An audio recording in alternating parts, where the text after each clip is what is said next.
किरण चौधरी जी मौजूद है। मैम, सीधे तौर पर प्रदेश अध्यक्ष की बात करें तो आप पर निशाना साधते हुए नजर आ रहे हैं, आपको सीधे तौर पर पर्सनल टारगेट किया गया है और साफ तौर पर कह रहे हैं कि किरण चौधरी हमारी नेता नहीं है और उनसे जो है किसी भी तरीके की राय लेने की जो है जरूरत नहीं होती। किस तरीके से उनके इस बयान को देखेंगे? मैंने उनका बयान पूरी अच्छी तरह से सुना और मुझे तो हैरानगी हुई कि अध्यक्ष होने के नाते इस तरह की जो भाषा उन्होंने आज इस्तेमाल करी है वो शोभनीय भाषा नहीं है, क्योंकि मैंने हमेशा उदय भान जी की इज्जत रखी है, इज्जत करी है उनकी। और जिस तरह से उन्होंने आज जो बयान दिया है वो तो इस तरह से अगर प्रदेश का अध्यक्ष जो अपने आप को कहते हैं वही अगर जो है इस तरह के बयान देंगे तो इसका मतलब ये तो गुटबाजी को और बढ़ावा देने की बात कर रहे हैं, है ना। तो प्रदेश अध्यक्ष का जो दायित्व होता है वो सबको जोड़ के चलने का होता है, ना कि तोड़ के। लेकिन आज तो स्पष्ट ही कर दिया उन्होंने कि वो खाली एक तरफ खड़े हुए हैं। और इसके साथ साथ मैम अगर बात करें कुछ और बयान भी निकल कर एक बात और मैं कहना चाहती हूँ, जहां तक उन्होंने इस बयान के अंदर ऐसे भी कुछ कहा है, कुछ हैसियत की है, ऐसी कोई बात उन्होंने कही है, तो मेरे को तो ये जो है हैरानगी होती है कि जैसे पहले कहा मैंने कि इस तरह की वो बातें कर रहे हैं। मेरे को अब मेरी हैसियत क्या है और क्या नहीं है वो तो जनता में, मेरी हैसियत जनता की आवाज है और जनता मेरी हैसियत अच्छी तरह से जानती है और जो मैं हूं वो जनता के कारण हूं और मेरे परिवार के कारण हूं और मेरे परिवार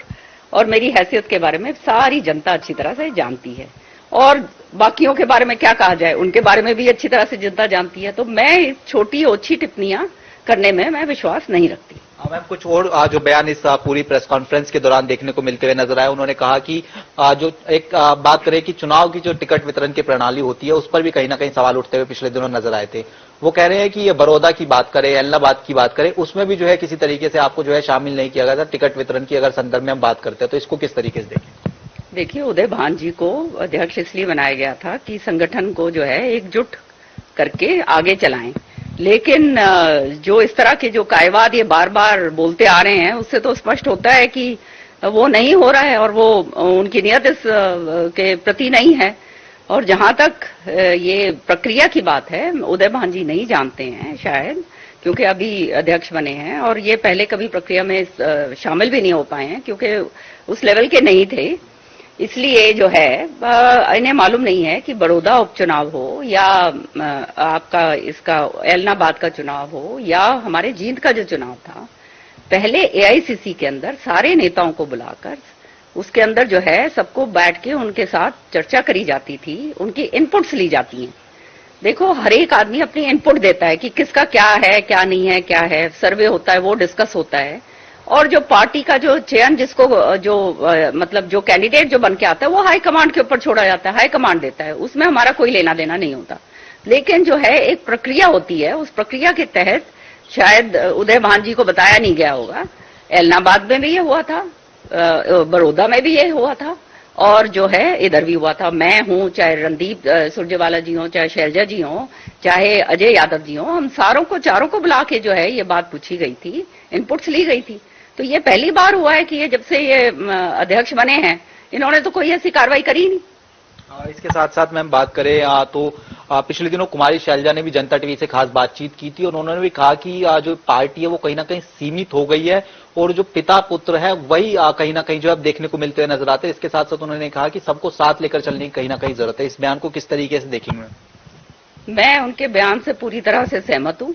और वो बेबाक होकर बोलती हैं और उन्होंने बिल्कुल सही कहा है,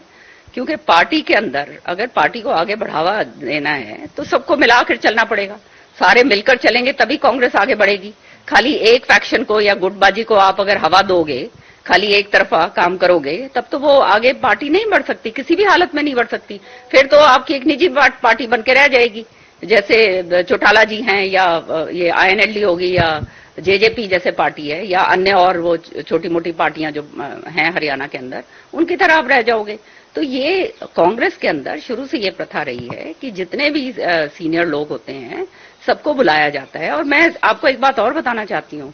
चाहे फूलचंद मुलाना जी हों या हमारे अशोक तंवर जी हों जब वो प्रदेश अध्यक्ष थे, या शैलजा जी हमारी जब प्रदेश अध्यक्ष नहीं है, हमेशा से ये होता है। ये तो पहली बार मैं देख रही हूँ कि इस तरह से हो रहा है। और वो भी, और फिर इस तरह की भाषा का इस्तेमाल करना, ये हमारे अध्यक्ष जी को शोभा नहीं देता, क्योंकि जिस पद के ऊपर हैं वो बहुत गरिमामय पद है और उस पद की जो है गरिमा उनको निभानी चाहिए। और जहां तक ये बात भी उन्होंने कही है कि मैं बयानबाजी करती फिर रही हूं, मैंने कोई ऐसा कांग्रेस पार्टी के खिलाफ तो कोई बयान दिया नहीं है। कांग्रेस की सच्ची सिपाही हूं, कांग्रेस की समर्पित सिपाही हूं। मैंने केवल ये बात जरूर कही कि ये अच्छा होता, और ये चुनाव से पहले कही थी मैंने, कि अच्छा होता अगर जो है ये प्रक्रिया फॉलो करी जाती है और इनपुट्स लिए जाते हैं। वो तो चुनाव कोई भी लड़ रहा हो, चाहे ABCD कोई भी लड़ रहा हो, उससे हमारे को कोई मेरे को तो कम से कम उससे कोई प्रॉब्लम नहीं है, लेकिन एक प्रक्रिया होती है वो फॉलो करनी चाहिए थी। और एक अध्यक्ष पद के ऊपर जब आप बैठे हो, वो प्रक्रिया फॉलो करने का दायित्व अध्यक्ष का होता है और किसी का नहीं होता। मैम, एक अध्यक्ष पद की अगर बात कर लेते हैं तो एक अगर बात करें तो सबको साथ लेकर चलने वाला पद होता है, लेकिन जिस तरीके से खुद के ही नेताओं के खिलाफ